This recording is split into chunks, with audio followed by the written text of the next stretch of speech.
Estou iniciando hoje um projeto muito bacana para buscar entender o porquê do jogo, qual a razão de vitórias e de derrotas, porque ao passo que o sucesso deixa pistas, deixa rastros, o fracasso também. Então eu quero trazer uma série de pessoas que eu admiro, pessoas que para mim têm um conteúdo muito legal, que podem engrandecer o debate sobre futebol aqui no Brasil, para a gente trocar ideia e deixar esse material também para você que está acompanhando, que gosta de estudar também o jogo, de entender a diferença que faz a diferença. Então é muito legal. Esse material vai ficar disponível e a gente vai compartilhando conhecimento, porque não tem certo ou errado no futebol, existem maneiras de enxergar o mesmo fenômeno. Então hoje o meu convidado é o Theo Benjamin, uma pessoa que eu admiro muito, um analista tático, já lançou um livro sobre a conquista do Flamengo, as conquistas, na verdade, o ano do Flamengo com Jorge Jesus.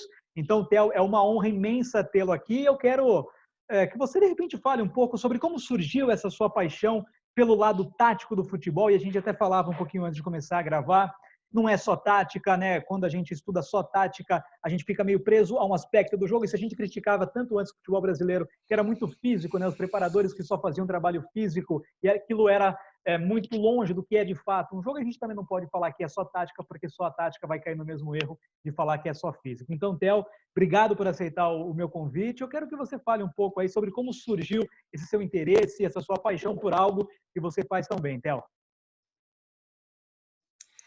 Isso, obrigado pelo convite, Marcel. Obrigado aí pro pessoal que estiver assistindo a gente. Cara, eu, na verdade, fui uma criança que não gostava muito de futebol até os 8 anos de idade. Diferente, eu tenho um irmão pequeno, né? Eu tenho um irmão que tem 9 anos agora e ele é viciado desde pequeno. Enfim, ama, assiste, joga, escreve sobre futebol, adora falar sobre o jogo e tal. Eu até mais ou menos 8 anos de idade não gostava muito, mas ali em 1996 alguma coisa clicou para mim, alguma coisa nasceu dentro de mim, que foi realmente uma paixão pelo jogo. E aí, como eu não tinha jogado muito quando era criança, eu jogava muito mal e tal, mas sempre gostava de jogar, cara. Gostava muito de assistir, gostava muito de pensar sobre o jogo, assim. Gostava muito, desde criancinha, de analisar o que estava acontecendo. Eu me lembro, eu fui morar com meu pai quando eu tinha acho que 10 anos de idade, mais ou menos, e a gente jogava pelada até no clube do Flamengo, e aí depois eu fazia num papel, assim, botava como se fosse características, né? Chute, passe, drible, para ele me dar nota, para ele me avaliar, sabe? Isso é o criancinha. Então sempre tive essa onda, na verdade, de entender o jogo, de mergulhar nos porquês do jogo. E aí, conforme fui crescendo, fui até, de certa maneira, me afastando desse. Durante a minha adolescência, eu estudei muito, né? Li muito sobre futebol, mas com o tempo fui, de certa maneira, me afastando disso, porque fui cursar engenharia, fui trabalhar com outras coisas, mas sempre o futebol se manteve ali para mim como esse caminho paralelo, né? Então, continuei lendo, continuei acompanhando, continuei frequentando o Maracanã, sempre tive essa vontade. Até 2016, 2015, 2016, mais ou menos, quando eu resolvi começar a escrever sobre futebol, para botar um pouco no mundo também, algumas ideias que eu tinha, coisas que eu acreditava, e eu queria muito praticar a escrita, né? Queria muito treinar essa habilidade, ganhar essa nova habilidade. Eu gostava de escrever, mas não escrevia muito bem, queria praticar, então vi em textos de futebol a alternativa para fazer isso.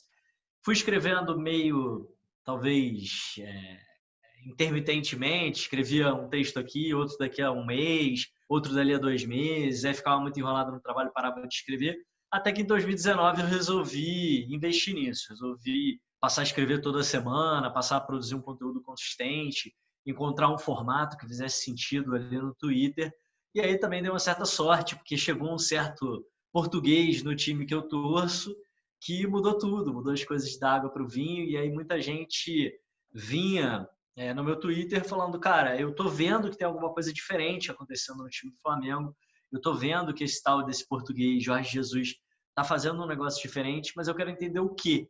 Então, me ajuda a entender o quê. E aí, como eu estava te falando, né, eu não me proponho a escrever só sobre o Flamengo, mas como o Flamengo é o time que eu acompanho nas minhas horas vagas, é o time que eu assisto todos os jogos, que eu leio as notícias, que eu vou no Maracanã, que eu conheço a base, etc., para mim era muito fácil, era muito natural escrever sobre o Flamengo. Quando eu queria escrever um texto sobre o Santos, o Inter, o Corinthians, o Grêmio, ou qualquer outro time, eu tinha que assistir vários jogos, queria pesquisar, enfim. E aí, como o Flamengo já era mais natural, eu acabei escrevendo muito sobre o Flamengo. Acabei ali criando um público, uma relação com a galera que acompanha o Flamengo, e acabei no final do ano escrevendo um livro sobre esse Flamengo de Jorge Jesus, porque com certeza foi o time que eu mais acompanhei na vida e que eu mais entendi em detalhes. Então, mais ou menos aí, chegamos em 2020, um ano muito estranho, né? Ano de pandemia, não dá mais para frequentar o Maracanã. O próprio futebol foi muito afetado por isso, né? O meio do futebol como um todo. A gente também, que de alguma maneira escreve, fala, convive com o meio do futebol, também foi afetado, não tem como. Mas estamos nessa trilha aí, tentando falar um pouquinho sobre o jogo, falar sobre o que realmente interessa, que é a bola, o campo, o gol e o esporte que a gente ama.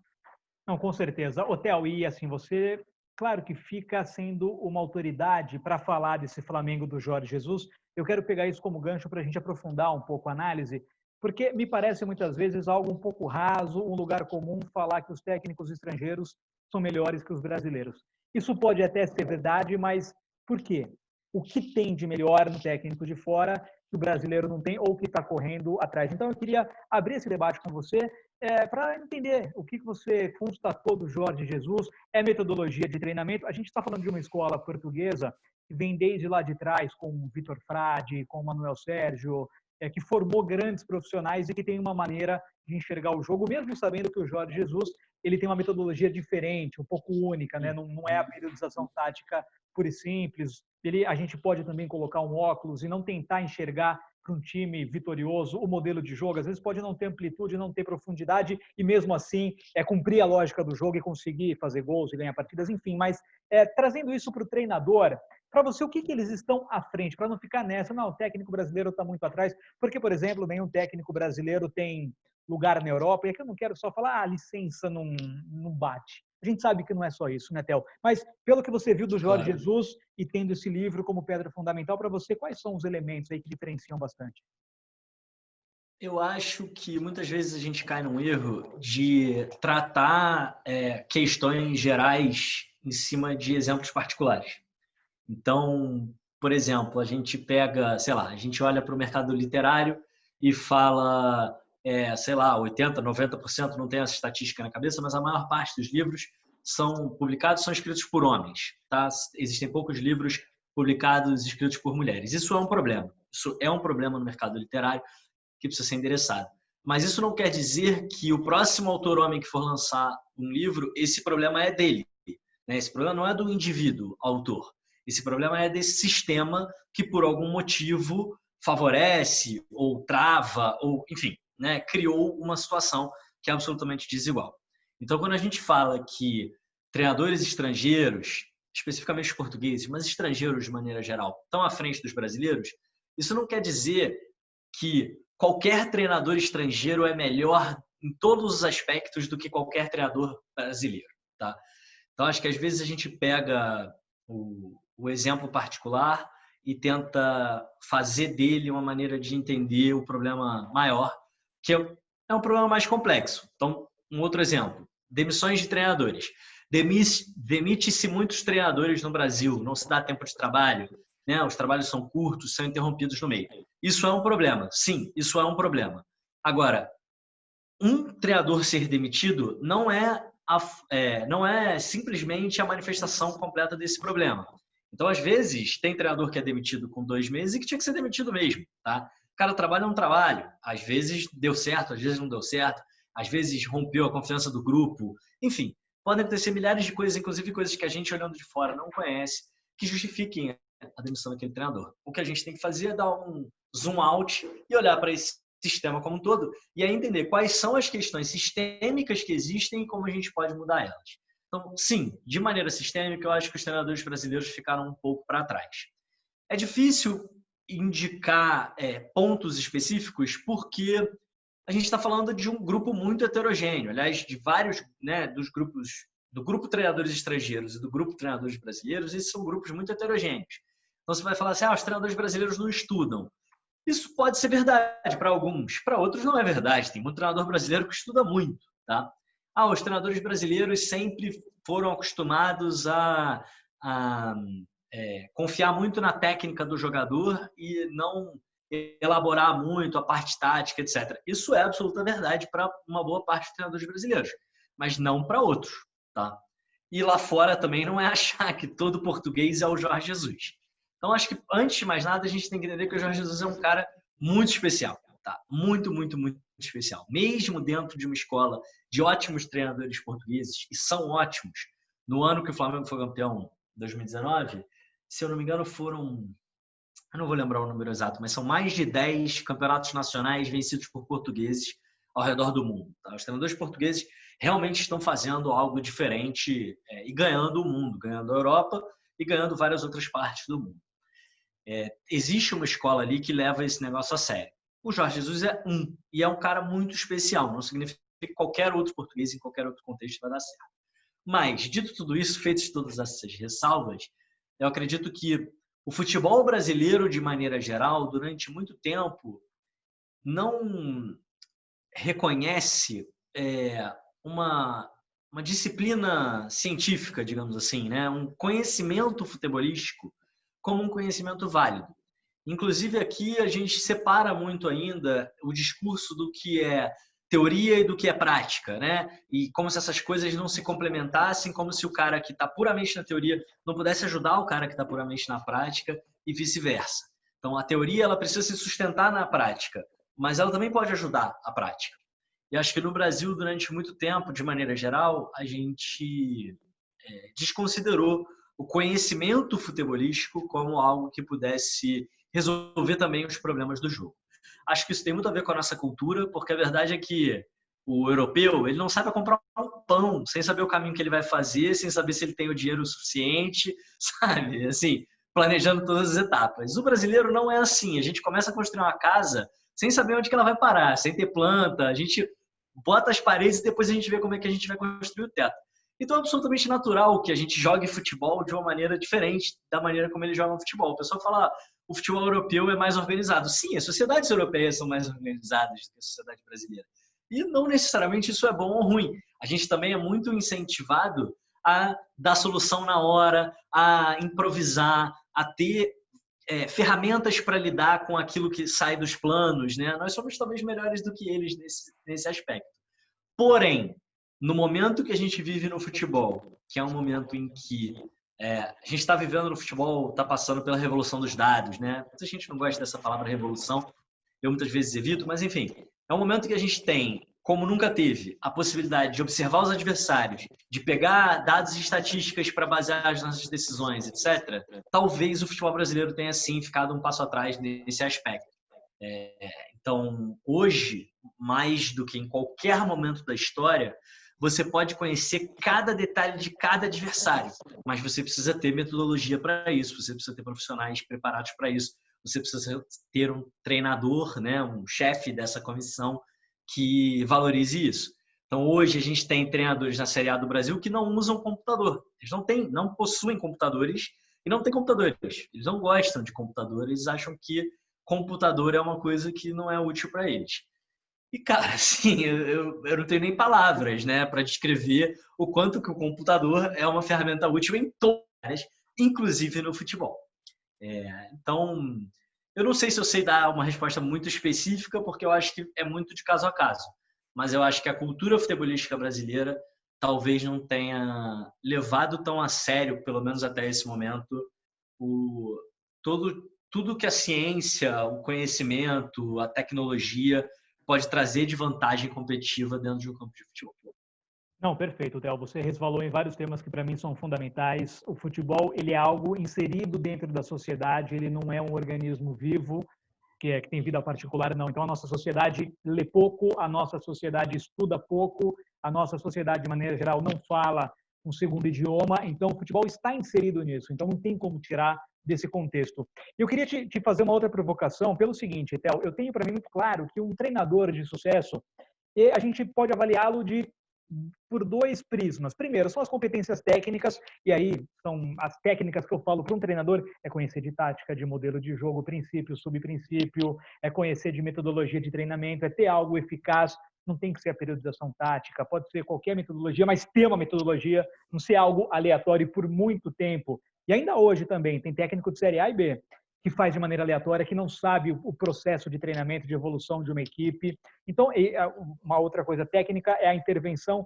efetiva dentro de um jogo, é ler rapidamente uma partida. E alteração não é mudar jogador, é alterar uma peça dentro já dos titulares, por exemplo, e conseguir mudar o panorama. De um lado, então, Theo, eu coloco essas competências que são técnicas, e do outro lado, eu coloco as competências comportamentais, que no futebol isso fica muito aflorado, e para muitas pessoas que eu converso, talvez em muitos momentos as competências comportamentais sejam até mais importantes, que é a comunicação, é a liderança, é a gestão do ambiente. Não é ficar refém do jogador, mas é fazer o jogador trabalhar a seu favor, né? Então, eu te coloco esses elementos para quê, Theo? Para te perguntar se quando você fala que o Jorge Jesus é especial, a passagem dele foi especial, rendeu títulos, tem o seu livro, que é uma obra que vai ficar para sempre. E isso é outro ponto também. A nossa sociedade escreve pouco, então a gente tem poucas obras de técnicos antigos que fizeram história, que foram maravilhosos, incríveis, criaram coisas, mas a gente não tem isso documentado. Então eu te coloco isso. O Jorge Jesus, ele foi importante. Para mim, o seu ponto de vista é muito importante, porque você analisa muito tática, mas eu sei que você sabe que não é só a tática que responde. Muitas vezes a tática não vai responder algum problema do jogo. Então, para você, ele foi especial porque bem ele soube fazer uma gestão efetiva do ambiente do Flamengo? Certamente. Assim, não tem a menor dúvida em relação a isso. A gente sempre fala, né, que o futebol é um jogo tático, técnico, físico e mental, psicológico. Tudo junto ao mesmo esses tempo. aspectos, eles são indissociáveis, né? Não existe hierarquia entre eles e não existe separação entre eles. Então, é óbvio que, por exemplo, no Twitter, muitas vezes eu foco na parte tática, mas não existe análise que é puramente tática. Se você analisa só a tomada de decisão, os comportamentos táticos, sem levar em consideração a técnica, você não consegue apreciar o jogo na sua completude. Se você tem uma apreciação técnica maravilhosa, mas você desconsidera a parte mental do jogo, você não está entendendo de fato o jogar, né? O jogo que está acontecendo dentro de campo. Então, acho que todos esses aspectos, eles são... Não é que todos eles são importantes, eles são o que é o jogo, né? O jogo, sem um deles, não é o mesmo jogo. O futebol é um esporte essencialmente tático, técnico, físico e mental. Muitas vezes as pessoas colocam como se a tática fosse responsabilidade do treinador, a técnica fosse responsabilidade dos jogadores, o físico é responsabilidade do departamento médico, dos fisioterapeutas, preparadores físicos, etc. E o mental, o psicológico, sei lá, é da torcida, não sei. Deixa aí para ver o que acontece. E não né? O treinador, na verdade, ele trabalha em todas essas etapas. Inclusive, a periodização tática que você citou é justamente a ideia de que não existe treinamento físico que seja puramente físico, que você precisa ter integração entre esses elementos. Outra metodologia que, no final das contas, é parecida, tem muitas diferenças, mas para quem era de fora é relativamente parecido, o pessoal chama de treino integrado, né? Que é a ideia de que qualquer ação que você vai fazer, seja para fortalecer uma parte física, seja para entender uma decisão, né, uma tomada de decisão, um comportamento coletivo, tem que ter a bola, tem que ter o contato com a bola, tem que estar dentro de um contexto do jogo, etc. Então, eu acho que o trabalho do treinador faz parte, né, ele passa por todos esses aspectos, não só pela parte tática. E ele não é o único responsável por nenhum desses aspectos, nem mesmo pela parte tática. Porque, no final das contas, a tática está ligada à tomada de decisão. E quem toma a decisão é o jogador. O treinador, ele pode montar o esquema mais lindo do mundo, ele pode treinar o mínimo detalhe, ele pode ensaiar a equipe dele como um grupo de balé. Só que na hora do vamos ver, quem toma a decisão é o jogador. Então, o treinador, ele não é só responsável pela parte tática e ele não é o único responsável pela parte tática. Ele é também responsável por todo o resto. E aí tem essa grande discussão sobre o lado mental do jogo, que é o mais, na minha opinião, pelo menos, é o mais desvalorizado. Porque muitas vezes a gente esquece, e muitas vezes é de propósito, tá, Marcel? Muitas vezes as pessoas fazem questão de esquecer que os jogadores são seres humanos, que eles não são bonecos de videogame, que eles não são peças de xadrez, que eles não obedecem tudo que o treinador diz, da maneira que o treinador quer, em todos os momentos, que eles também têm os seus medos, também têm os seus anseios, também têm seus desejos, eles também têm uma visão de futebol, eles também pensam, vão para casa e pensam, eu gostaria que o time jogasse assim, eu acho que fulano deveria ir para o banco. Eles também têm isso, né? E tem sentimentos, e tem, enfim, tem uma vida fora do futebol, porque isso também as pessoas fazem questão de esquecer. Parece que o cara, ele joga na quarta, no domingo, e entre quarta e domingo ele, desaparece do mundo, sabe? Ele é um boneco do videogame que quando você desligou o videogame, o boneco não existe mais. Na verdade, o cara, ele vai para casa, ele também tem problemas em casa, ou tem uma vida muito boa, ou tem uma questão atrapalhando, ou tem questões que estão ajudando ele a ganhar confiança, né? E a desempenhar melhor no campo de futebol. Acho que esse lado mental é um dos mais desprezados e por isso talvez hoje ele seja um dos mais importantes. Não porque ele seja mais importante hierarquicamente do que os outros, mas porque é onde a gente talvez consiga ter a maior margem de melhora, digamos assim. Eu gosto muito de uma frase que diz: se você quer jogar mais rápido, você não precisa de pés mais rápidos, você precisa de uma cabeça mais rápida. Porque assim, hoje, o ser humano, sei lá, o Bruno Henrique do Flamengo corre a 38 km por hora. Cara, se você fizer um super Bruno Henrique, se você fizer assim, o auge do auge do auge, ele vai correr a 39 km por hora, sabe? A gente já está chegando nesse limite físico do quanto o cara consegue correr. A gente já está chegando meio no limite técnico do quanto a bola consegue correr, de quanta precisão. É óbvio que você sempre consegue melhorar um pouquinho, mas isso é incremental. Na parte mental, talvez a gente ainda tenha um caminho grande para evoluir, tá? Então, como esse é um lado muito, muito desvalorizado, eu acho que vários times, não estou falando de todos, tá? Mas vários times podem evoluir muito nesse aspecto. E aí é curioso, porque é justamente o aspecto que o treinador brasileiro, por um lado, sempre foi mais valorizado, não metodologicamente, não por um estudo de uma neurociência, da psicologia do esporte, etc. Mas a gente sempre teve no Brasil a ideia do treinador motivador, né? Você tinha os treinadores táticos e os treinadores motivadores. Hoje a gente entende que essas coisas só existem em conjunto. Uma não existe sem a outra. O treinador puramente motivador, ele talvez já não caiba mais. Mas o treinador que só entende desse lado, ele entende a modelagem do jogo, mas ele não entende o fator humano do jogo, ele provavelmente também não vai conseguir fazer absolutamente nada dentro do campo. Não, Theo, perfeito. E aí, eu tinha te falado já, quando você fez uma participação no Seleção Sport TV, me chamou demais a atenção que você usou o termo flow. E eu me interesso muito por esse aspecto mental do jogo e da vida, né? Eu já fiz programação neurolinguística, especialização em coaching, e isso para mim, de fato, concordo com você, faz a diferença e em muitos momentos é a parte mental que decide. E a parte mental individual da confiança do jogador, que é o que fica mais de fácil entendimento, mas o espírito de grupo, né? O Phil Jackson fala muito isso no livro dele, 11 Anéis, que é o espírito coletivo de grupo. Isso aí a gente consegue detectar. A gente não sabe o que é, mas fala, caramba, esse time tem cara de campeão. Eles jogam de uma maneira que você consegue detectar, e o Flamengo do ano passado era dessa forma. Então, estado de jogo também, né? Se a gente aprofundar um pouco mais, o flow, o que é? Você faz uma coisa e você nem percebe a hora passar. Você está tão envolvido, você faz com tanta competência, aquilo te absorve de tal maneira que você não sente dor, não vê se está chovendo, se está sol, você simplesmente faz e aquilo flui naturalmente. Então, eu te coloco, Theo, em cima disso, e, cara, foi tão rico essa sua fala, foi tão rica essa sua explanação, para a gente pensar já em finalizar nossa conversa, como que você projeta daqui 5, 10 anos o futebol brasileiro no viés do profissional de comissão técnica, do treinador? Pelo seguinte, a gente está passando por uma mudança de geração de técnicos, alguns já estão saindo do mercado por questão de idade mesmo e até por uma pressão do ambiente.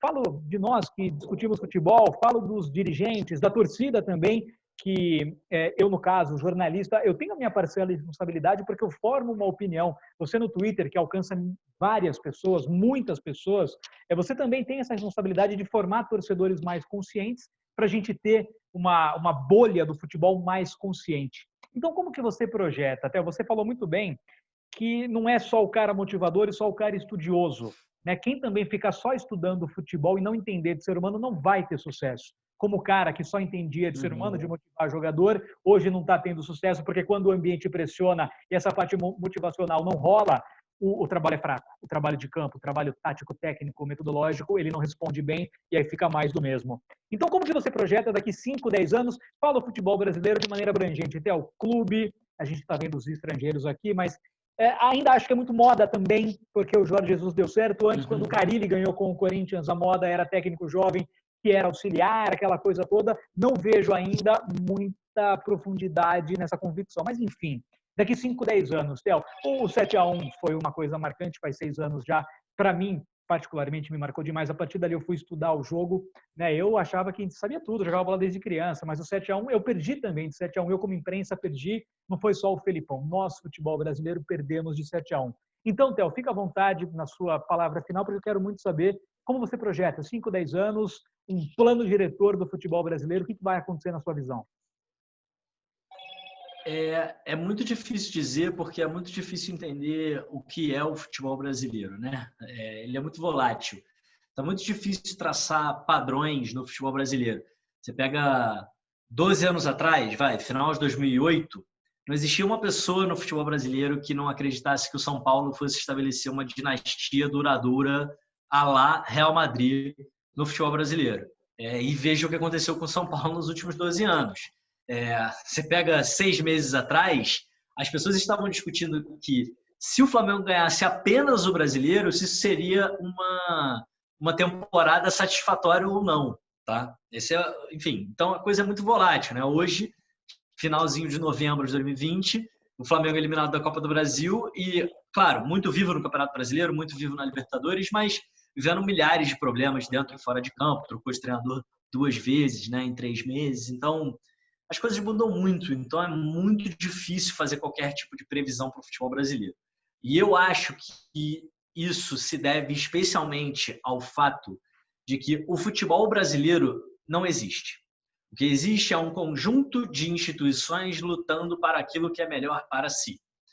Não existe uma visão do que é o futebol brasileiro. E talvez quem pudesse dar esse direcionamento é a CBF, que é quem... Porque, de alguma maneira, os clubes estão competindo entre si. E, de alguma maneira, enfim, a gente pode discutir se faz sentido lógico ou não, mas você tem que entender quando o torcedor, na verdade, ele prefere, por exemplo, o torcedor do time A, ele é rival do time B. Se você dá para ele a opção, você prefere ganhar 100 milhões e o time B ganhar 150, ou você prefere ganhar 300 e o time B ganhar 700? Ele prefere a primeira opção. Porque para ele não é tão importante o tamanho que ele pode chegar. Essa diferença, né, essa distância é importante. E a gente pode discutir se tem lógica nisso ou não, se a gente deveria tentar mudar esse pensamento ou não, mas a verdade é que os clubes e os torcedores eles estão interessados naquilo que é bom para eles. A CBF, em tese, é a instituição que está acima disso, né? Ela é neutra, ela organiza esse espaço, ela cria esse terreno fértil para esses clubes poderem prosperar. Então, eu não tenho a menor dúvida de que a gente precisa também da ajuda dos clubes, mas talvez a CBF fosse quem pudesse puxar esse carro. Mas o que a gente vê é, por exemplo, a CBF tem 2 produtos que são absolutamente concorrentes. Um é o futebol brasileiro em termos de competição e o outro é a seleção brasileira. E hoje a seleção brasileira concorre com o próprio produto da CBF, entendeu? Então hoje o torcedor ele não quer que o jogador do time dele seja convocado porque ele vai se ferrar. E é verdade, o Flamengo agora está vivendo um momento muito difícil. Por quê? Porque perdeu metade dos seus jogadores para a seleção e eles ainda voltam machucados. Rodrigo Caio, Arrascaeta e Pedro voltaram da seleção machucados. E é uma loucura você pensar que um time está ali disputando uma competição, que quanto melhor essa competição for, melhor é para a CBF, mas a própria CBF tira os melhores jogadores dessa competição e devolve eles machucados. Ou seja, é absolutamente concorrente, esses dois interesses são absolutamente concorrentes. Então é muito difícil projetar algo para o futebol brasileiro enquanto a gente não consegue entender o que é o futebol brasileiro. Enquanto o futebol brasileiro é uma selva em que cada um está lutando pela sua própria sobrevivência, no momento que cada decisão interessa a sua própria maneira de existir. Dito isso, o que eu imagino que vai acontecer com os clubes? Porque aí, no final das contas, quem é a força motriz do futebol brasileiro são os clubes, né? Quem determina essas modas que você falou são os dirigentes dos clubes. O que eu acho que vai acontecer é que a gente vai ter cada vez mais profissionais estrangeiros em várias áreas. A gente começou a importar treinadores, mas pode ser que a gente comece a importar analistas de desempenho, preparadores físicos, auxiliares, enfim, mental coach, psicólogos do esporte. A gente pode trazer várias dessas pessoas para trabalharem no Brasil. Eu acho que esse é um processo saudável, tá? Para esse futebol brasileiro, que é essa coisa que não existe, mas eu acho que é um processo saudável essa troca. Eu acho que a gente tem uma vantagem muito grande enquanto Brasil, que é a gente tem uma facilidade relativa em relação à língua, tá? Que eu digo, de trazer profissionais da América Latina, que, claro, não falam a mesma língua, mas têm facilidade para se adaptar, e tem muitas pessoas, né, que falam espanhol, muito qualificadas no futebol, e eu acho que a gente vai começar cada vez mais a ir buscar em Portugal. Porque Portugal, 20 anos atrás, 21 anos atrás, quando Portugal foi escolhido para ser sede da Euro em 2004, Portugal fez uma escolha enquanto nação, enquanto futebol português. Fez uma escolha de se tornar a elite do futebol. Tá? Fez uma escolha de adentrar esse seleto grupo de países, de escolas, né, de grupos que fazem parte da elite do futebol. E hoje Portugal está na elite do futebol. A seleção portuguesa tem resultados importantes. Os jogadores portugueses estão entre os melhores jogadores do mundo. Os treinadores portugueses estão entre os melhores treinadores do mundo. Ah, Portugal ainda não ganhou uma Copa? Tudo bem, mas se a sua visão é só porque ele levanta aquela taça ali, cara, essa visão é muito limitada. Tem muito mais coisa acontecendo no futebol. E, por acaso, ou não por acaso, mas a gente fala a mesma língua que os caras. Então, eu acho que cada vez mais vai se tornar um mercado interessante para o português vir para o Brasil. Eu imagino que isso continue, que essa tendência continue acontecendo nos próximos anos. E acho, sim, que os próprios profissionais brasileiros vão começar a se qualificar cada vez mais. E aí você tocou num ponto importante, que é a licença. A licença da CBF, ela é aceita no Brasil, mas não é aceita nos outros lugares. A gente sabe que os treinadores brasileiros não têm espaço lá fora, não é só pela licença. Mas eu acho que cada vez mais pessoas no Brasil vão começar a procurar as licenças da ATFA na Argentina, as licenças da UEFA na Europa, começar a se capacitar fora do Brasil e trazer esse conhecimento para dentro do nosso futebol. E aí, o que eu gostaria de ver acontecendo, mas que eu, sinceramente, tenho dificuldade de dizer se vai acontecer ou não. Talvez eu seja mais esperançoso aqui do que realmente acredite que vai acontecer. O que eu gostaria de ver é um intercâmbio maior de conhecimento dentro do próprio Brasil. O que eu gostaria de ver é mais gente. Beleza, as pessoas saem, fazem essas qualificações e voltam com esse conhecimento e trocam esse conhecimento, e circulam esse conhecimento aqui dentro. Então, eu gostaria de ver cada vez mais gente dentro dos clubes capacitada para falar sobre futebol e trocando com outros clubes falando sobre futebol.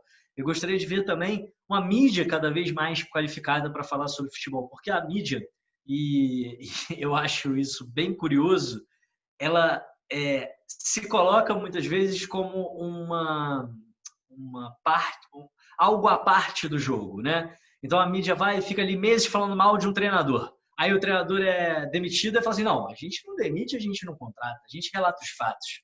E, cara, a gente sabe que aquilo, quem fala para muita gente precisa ter responsabilidade e precisa entender sobre o que está falando. E quando eu falo isso, eu não boto só a culpa nos jornalistas, nos indivíduos, não. De novo, acho que é um problema sistêmico. Não dá para... acabou a rodada, tem jogo 4 horas da tarde, terminou 6 horas da tarde, entra uma bancada para falar sobre os 10 jogos da rodada, fingindo que assistiram os 10 jogos da rodada. Isso não existe, Marcelo. Ninguém consegue assistir. Tem 6 jogos simultâneos. Acabou. 5 minutos depois o cara tem que comentar os 6 jogos. Desculpa, não dá para fingir, entendeu? Então, assim, tem também uma linha editorial que eu acho que precisa ser mudada para a gente falar do jogo com mais tranquilidade, com mais responsabilidade, com mais conhecimento e com mais respeito. Porque, no fim das contas, eu conversei outro dia com um profissional que trabalhou na Europa durante um tempo e depois trabalhou no futebol brasileiro. E ele falou, cara, eu cheguei no Brasil, de volta ao Brasil depois de muitos anos, e encontrei clubes com uma estrutura bacana, assim, ok. Não é uma estrutura de ponta do Real Madrid, mas é uma estrutura ok até para o nível Europa. Eu encontrei jogadores, cara, muito qualificados, muito interessados, essa visão de jogador brasileiro que não gosta de treinar. Não encontrei isso, encontrei jogadores que estavam afim, que queriam aprender, que perguntavam, sabe, que estavam interessados.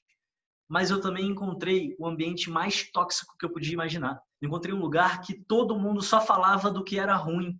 Eu encontrei um ambiente em que tudo era ruim. Até o que era bom era, de alguma maneira, visto como ruim. E aí é muito difícil trabalhar nesse lugar. Toda aquela parte mental que a gente comentou mais cedo, vai embora, vai pro saco, entendeu? Porque você não consegue nem mais trabalhar, cara. Você não tem folga, sabe? Você não tem espaço para pensar durante um dia. Porque no futebol brasileiro, e aí, sério, assiste uma transmissão, cara, de qualquer jogo. Todos os comentários são negativos, sobre tudo. Entendeu? Sobre os dois times. Não importa o que esteja acontecendo. É tudo negativo. Aí você entra na rede social e é tudo negativo. Então, assim, o futebol brasileiro tem muito a melhorar. Sim, tá? Tem muito a melhorar. Mas eu gostaria que a gente estivesse falando do jogo com mais conhecimento, com mais calma, com mais respeito, com mais tranquilidade. Porque quando a gente tiver trabalhos mais longos e mais sólidos aqui no Brasil, eu acho que o nível dos clubes tende a aumentar, por consequência, o nível do futebol brasileiro tende a aumentar, e aí sim, talvez a gente possa vir a pensar, puxa, realmente existe uma coisa chamada futebol brasileiro e que a gente quer que melhore como um todo. Não só que um melhore ou que o outro melhore, mas que essa coisa chamada futebol brasileiro suba para um outro patamar. Isso é o que eu gostaria que acontecesse. Que eu acho que vai acontecer, não sei, porque é muito volátil o que acontece aqui, então é realmente difícil. Não, mas perfeito, Theo. Você conseguiu ali condensar tudo isso e o todo é maior que a soma das partes. Então, a gente cobra muito, o jogador tem que ser melhor, mais interessado, mais profissional. O clube, mas a imprensa também tem que ter, eu concordo perfeitamente com você, é parte decisiva no processo para ter esse torcedor que vai cobrar o dirigente, o técnico, o jogador também, com um viés diferenciado. Então, é isso, é sistêmico, é complexo, né? É causa e efeito, nunca é só uma coisa. Como no futebol, como dentro de campo, não é só um elemento que explica o resultado, é tudo ao mesmo tempo e a gente não pode daí deixar a aleatoriedade do jogo, que é do jogo, por ser jogo ele é aleatório, é lúdico, a gente não pode deixar no ecossistema, que é uma coisa que tem que ser racional, isso tem que ser pragmático para a evolução geral, que é o que a gente busca aqui, né, Theo? A gente quer um futebol brasileiro melhor.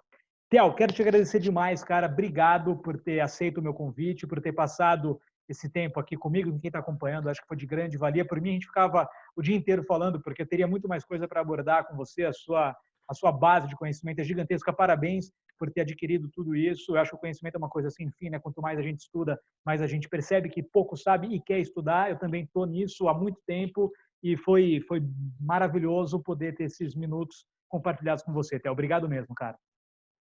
Obrigado, cara. Eu que agradeço. Obrigado mesmo. Tamo junto. Valeu.